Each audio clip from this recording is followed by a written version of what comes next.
എല്ലാ കൂട്ടുകാർക്കും നമസ്കാരം. നമ്മുടെ പുതിയ വീഡിയോയിലേക്ക് സ്വാഗതം. ഇന്നത്തെ നമ്മുടെ വീഡിയോ ബൺദോശയാണ്. നമ്മുടെ വീടുകളിൽ നമ്മൾ നിത്യവും ബ്രേക്ക്ഫാസ്റ്റ് ഒക്കെ തയ്യാറാക്കി എടുക്കാറുണ്ട്. മിക്കപ്പോഴും നമ്മൾ ഇഡ്ഡലിയും ദോശയുമാണ് തയ്യാറാക്കി എടുക്കാറുള്ളതും. ഇനിയിപ്പോൾ ഇഡ്ഡലിയും ദോശയൊക്കെ ഒന്ന് മാറ്റി വെച്ചതിന് ശേഷം ഉഴുന്നൊന്നും തന്നെ ചേർക്കാതെ നല്ല ഫ്ലഫി ആയിട്ട് തന്നെ തയ്യാറാക്കി എടുക്കാൻ പറ്റിയ ബൺദോശ ഒന്ന് ട്രൈ ചെയ്ത് നോക്കണേ. ഇന്നത്തെ ഈ ഒരു ബൺദോശ തയ്യാറാക്കി എടുക്കാനായിട്ട് ഞാൻ രാത്രിയിലാണ് അരി വെള്ളത്തിലിട്ട് കുതിർത്തിയെടുക്കുന്നത്. രാത്രിയിൽ അരി കുതിർത്തി രാവിലെ അരച്ച് വെച്ച് 1 മണിക്കൂർ കൊണ്ട് തന്നെ നമ്മുടെ ഈ ഒരു മാവ് പൊങ്ങിക്കിട്ടുന്നതും. ഈ ഒരു ബൺദോശയുടെ പ്രത്യേകത എന്താന്ന് വെച്ചാൽ ഇതിനധികം പുളിപ്പൊന്നും ഉണ്ടാവില്ല. ഉലുവയുടെ സ്വാദാണ് കൂടുതലായിട്ട് നമുക്ക് കിട്ടുക. ഈ ഒരു കൂട്ടിലേക്ക് നാളികേരം കൂടി ചേർത്ത് തയ്യാറാക്കി എടുക്കുന്നത് കൊണ്ട് ഇതിനൊരു പ്രത്യേക ടേസ്റ്റ് ആയിരിക്കും കഴിക്കാനായിട്ടും. ഈ ഒരു ബൺദോശ തയ്യാറാക്കി എടുത്തപ്പോൾ ഞാൻ ഇതിലേക്ക് ഒരു താളിപ്പ് കൂടി ചേർത്തിട്ടുണ്ട്. നിങ്ങൾക്ക് ആ ഒരു താളിപ്പ് ഒഴിവാക്കിയും ഈ ഒരു പലഹാരം തയ്യാറാക്കി എടുക്കാൻ പറ്റുന്നതാണ്. ബണ്ണ് പോലെ തന്നെ വീർത്തിരിക്കുന്നത് കൊണ്ട് നമ്മുടെ കുഞ്ഞുങ്ങൾക്കും അമ്മമാർക്കും ഒരുപോലെ തന്നെ ഇഷ്ടപ്പെടുന്നതുമാണ്. വീഡിയോ കാണുമ്പോൾ നിങ്ങൾക്ക് ഉപകാരപ്രദമാണ് എന്ന് തോന്നുവാണെങ്കിൽ നിങ്ങൾക്ക് ഇന്ന് കിട്ടിയ ഈ ഒരു അറിവ് നിങ്ങളുടെ കൂട്ടുകാരിലേക്ക് ഒന്ന് ഷെയർ ചെയ്ത് കൊടുക്കണേ. വീഡിയോ കാണുമ്പോൾ നിങ്ങൾക്ക് ഇഷ്ടപ്പെടുവാണെങ്കിൽ തീർച്ചയായിട്ടും നിങ്ങളുടെ വിലയേറിയ ലൈക്കുകൾ തരാനും മറക്കരുത്. ആദ്യമായിട്ടാണ് നമ്മുടെ വീഡിയോ കാണുന്നതെങ്കിൽ നമ്മുടെ പേജ് ഒന്ന് ഫോളോ ചെയ്ത് നമ്മുടെ ഫാമിലിയിൽ മെമ്പർ ആകാനും മറക്കരുത് കേട്ടോ. അപ്പോൾ നമുക്കുടൻ തന്നെ നമ്മുടെ വീഡിയോ കണ്ടു നോക്കിയാലോ.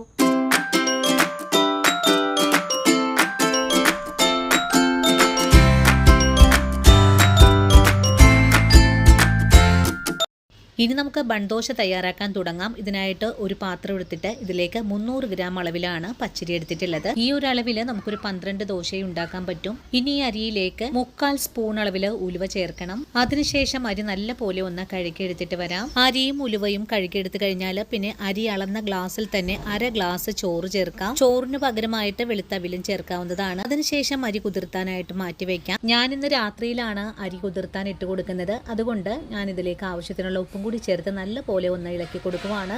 നിങ്ങൾ രാവിലെ അരി കുതിർത്തി വൈകിട്ട് അരച്ചെടുക്കുവാണെങ്കിൽ ഇതുപോലെ ഉപ്പ് ചേർക്കേണ്ട ആവശ്യമൊന്നും തന്നെ ഇല്ല. ദോശ തയ്യാറാക്കി എടുക്കുന്ന സമയത്ത് ഉപ്പ് ചേർത്താൽ മതിയാകും. ഉപ്പ് ചേർത്ത് കഴിഞ്ഞിട്ട് ഇനി രാത്രി മുഴുവനും ഞാനൊന്ന് മൂടി വെക്കുവാണ്. ഇനി നമ്മൾ രാവിലെയാണ് അരി ഒന്ന് അരച്ചെടുക്കാനും പോകുന്നത്. ഇപ്പോൾ രാവിലെ ആയിട്ടുണ്ട്. ഞാൻ ഈ അരി ഒന്ന് തുറന്ന് നോക്കുവാണ്. അരി നല്ല പോലെ കുതിർന്ന് വന്നിട്ടുണ്ട്. ഇനി നമുക്ക് ഉടൻ തന്നെ അരി ഒന്ന് അരച്ചെടുക്കാം. അരി അരച്ചെടുക്കുന്നതിനായിട്ടൊരു മിക്സിയുടെ ജാറിലേക്കാണ് മാറ്റുന്നത്. അരി മുഴുവനും മിക്സിയുടെ ജാറിലേക്ക് മാറ്റിയാൽ പിന്നെ അരച്ചെടുക്കുന്നതിനായിട്ട് ഈ ഒരു വെള്ളം തന്നെ ഒഴിച്ചു കൊടുത്ത് വേണം അരച്ചെടുക്കാനായിട്ടും. ഇനി നമുക്ക് ഈ അരിയിലേക്ക് ഒരു പിടി നാളികേരം കൂടെ ചേർക്കാം. കുറച്ചുകൂടെ നാളികേരം ഒക്കെ ചേർക്കാൻ താല്പര്യമാണെങ്കിൽ ചേർക്കാവുന്നതാണ്. ഞാനിപ്പോൾ ഒരു പിടി മാത്രമാണ് ചേർക്കുന്നത്.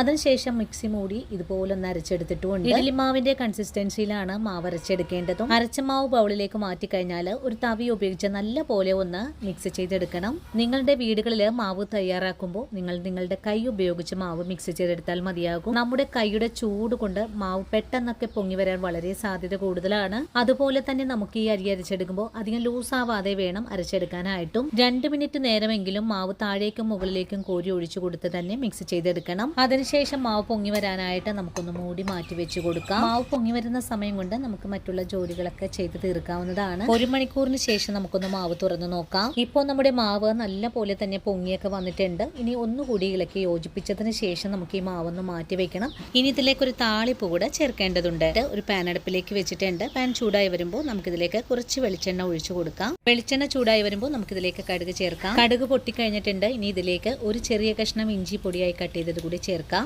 ഇഞ്ചി ചേർത്ത് ഒന്ന് വഴറ്റിയതിന് ശേഷം പിന്നെ ഇതിലേക്ക് ചേർക്കേണ്ടത് പകുതി സവാള കട്ട് ചെയ്തത് കൂടി ചേർത്തിട്ട് ഒന്ന് വഴറ്റിയെടുക്കാം. സവാള സോഫ്റ്റ് ആയിട്ടൊന്ന് വാടിക്കിട്ടണം. അതുവരെയാണ് നമുക്ക് വഴറ്റിയെടുക്കേണ്ടതും. സവാള സോഫ്റ്റ് ആയിട്ട് വാടിക്കഴിഞ്ഞാൽ 3 പച്ചമുളക് കട്ട് ചെയ്തിട്ട് ചേർക്കാം. കൂടെ തന്നെ 2 തണ്ട് കറിവേപ്പില ഒന്ന് പൊടിയായി കട്ട് ചെയ്തിട്ട് കൂടി ചേർത്തിട്ട് ഒന്നുകൂടെ വഴറ്റിയെടുക്കാം. വറവെല്ലാം ഒന്ന് മൂത്ത് തുടങ്ങുന്ന സമയത്ത് ഫ്ലെയിം അങ്ങ് ഓഫ് ചെയ്ത് കൂടെ കൊടുക്കാം. ഇനി ഈ വറവ് ചൂടോടുകൂടി തന്നെ നമ്മൾ തയ്യാറാക്കി വെച്ചിരിക്കുന്ന മാവിലേക്ക് ചേർത്ത് കൊടുക്കാം. മാവിലേക്ക് താളിപ്പ് ചേർത്ത് കഴിഞ്ഞാൽ പിന്നെ നല്ല പോലെ ഇളക്കി ഒന്ന് യോജിപ്പിച്ചു കൂടെ കൊടുക്കാം. ഇപ്പോൾ നമ്മുടെ ബൺദോശയുടെ ബാറ്റർ ഇവിടെ റെഡിയാണ്. ഇനി നമുക്ക് പെട്ടെന്ന് തന്നെ തയ്യാറാക്കാൻ തുടങ്ങാം. നിങ്ങൾക്ക് ഇതുപോലെ കടുകും സവാളയൊന്നും ചേർക്കാൻ താല്പര്യമില്ലെങ്കിൽ ഈ ഒരു സ്റ്റെപ്പൊക്കെ അങ്ങ് ഒഴിവാക്കാവുന്നതാണ്. ഇനി നമുക്ക് ബൺദോശ തയ്യാറാക്കാൻ തുടങ്ങാം. ഇതിനായിട്ട് ചൂടായ അയൺ പാനിലേക്ക് കുറച്ച് വെളിച്ചെണ്ണ ഒന്ന് പുരട്ടി കൊടുക്കാം. ഇനി ഓരോ തവി മാവും ഈ ഒരു രീതിയിലൊന്ന് കോരി ഒഴിച്ചു കൊടുക്കാം. ചട്ടിയിലേക്ക് മാവ് കോരി ഒഴിച്ചു കഴിഞ്ഞാൽ ഇത് ചുറ്റിച്ചെന്നെടുക്കേണ്ട ആവശ്യമൊന്നും തന്നെ ഇല്ല. ദോശയുടെ അരിക്കൊന്ന് മുരിഞ്ഞു വരുന്ന സമയത്ത് നമുക്കിതിന്റെ മേലെയായിട്ട് കുറച്ച് വെളിച്ചെണ്ണ കൂടെ ഒഴിച്ചു കൊടുത്തിട്ട് പെട്ടെന്ന് തന്നെ മൂടി വെച്ച് കൊടുക്കാം. 1 മിനിറ്റ് കൊണ്ട് തന്നെ മുകൾ ഭാഗം ഒന്ന് വീർത്ത് വന്നിട്ടുണ്ട്. അപ്പോൾ ഞാനൊന്ന് മറിച്ചുകൂടെ ഇട്ട് കൊടുക്കുന്നുണ്ട്. മറിച്ചിട്ട് കൊടുത്തതിന് ശേഷം ഒന്നും കൂടെ മൂടി വെക്കുവാണ്. വീണ്ടും മൂടി തുറന്നിട്ട് നമുക്ക് ഈ ദോശ ചട്ടിയിൽ നിന്നെടുത്ത് മാറ്റാവുന്നതാണ്. നല്ല ഫ്ലഫി ആയിട്ടും നല്ല മുരിമുരിയായിട്ട് തന്നെ നമുക്ക് ഇവിടെ വേവിച്ചെടുക്കാൻ സാധിച്ചിട്ടുണ്ട്. ഇനി നമുക്കിതൊന്ന് മാറ്റി വെച്ചതിന് ശേഷം അടുത്ത നമുക്കതും ഇതുപോലെ തന്നെ ചെയ്തെടുക്കാം. ഒരു ഭാഗം വെന്ത് വന്നിട്ടുണ്ട്. വീണ്ടും നമുക്ക് ഇതുപോലെ തന്നെ ഒന്ന് മറിച്ചിട്ട് കൊടുക്കാം. രണ്ടാമത്തെ ബൺദോശയും ഇവിടെ നല്ല പോലെ വെന്ത് വന്നിട്ടുണ്ട്. നമുക്കിതും എടുത്തു മാറ്റാവുന്നതാണ്. ഞാനിപ്പോൾ അയൺ പാനിലാണ് തയ്യാറാക്കി എടുക്കുന്നത്. നിങ്ങൾക്ക് നോൺ സ്റ്റിക്ക് പാനിലും ഇതുപോലെ തന്നെ തയ്യാറാക്കാൻ പറ്റുന്നതാണ്. രണ്ടാമത്തെ ദോശയും ഞാനിവിടെ വേവിച്ച് മാറ്റിയിട്ടുണ്ട്. ഈ ഒരു രീതിയിൽ തന്നെ നമുക്ക് എല്ലാ ബൺദോശയും വേവിച്ച് മാറ്റാം. അതുപോലെ തന്നെ നമ്മുടെ ഈ ഒരു ദോശ വെന്ത് കിട്ടാനായിട്ട് നമുക്ക് അധികം ഒന്നും സമയം ആവശ്യവുമില്ല. നിങ്ങൾക്ക് ഈ ഒരു ദോശ തയ്യാറാക്കി എടുക്കുമ്പോൾ ഒന്നും കൂടി ഫ്ലഫി ആയിട്ട് കിട്ടണമെങ്കിൽ ഇതിലേക്ക് കുറച്ച് സോഡാപ്പൊടി കൂടെ ചേർക്കാവുന്നതാണ്. സോഡാപ്പൊടി ചേർക്കുമ്പോൾ ഇതിന്റെ ഉൾവശം ഒന്നുകൂടി ആരെടുത്ത് കിട്ടുന്നതുമാണ്. ഇപ്പോൾ ഒരു കറി പോലും വേണ്ട ഈ ഒരു പലഹാരം കഴിക്കാനായിട്ടും. അപ്പോൾ എത്ര എളുപ്പത്തിലാണ് കൂട്ടുകാരെ നമ്മൾ ഇതുപോലെ വളരെ ടേസ്റ്റി ആയിട്ട് ബൺദോശ തയ്യാറാക്കി എടുത്തിട്ടുള്ളത്. നിത്യവും നമ്മുടെ വീട്ടിൽ തയ്യാറാക്കുന്ന ഇഡ്ഡലിയും ദോശയൊക്കെ ഒന്ന് മാറ്റി വെച്ചിട്ട് ഇതുപോലൊരു ബൺദോശ നിങ്ങൾ എല്ലാവരും തയ്യാറാക്കി കഴിച്ചു നോക്കണേ. കഴിച്ചു നോക്കുമ്പോൾ ഈ ഒരു റെസിപ്പിയുടെ സ്വാദ് ഇഷ്ടപ്പെടുവാണെങ്കിൽ തീർച്ചയായിട്ടും നമ്മുടെ പേജ് ഒന്ന് ഫോളോ ചെയ്യുന്ന കാര്യം മറന്നുപോവല്ലേ. അതുപോലെ തന്നെ നിങ്ങൾക്ക് കിട്ടിയ ഈ ഒരു അറിവ് നിങ്ങളുടെ കൂട്ടുകാരിലേക്ക് ഒന്ന് ഷെയർ ചെയ്ത് കൊടുക്കാനും മറന്നുപോകരുത്.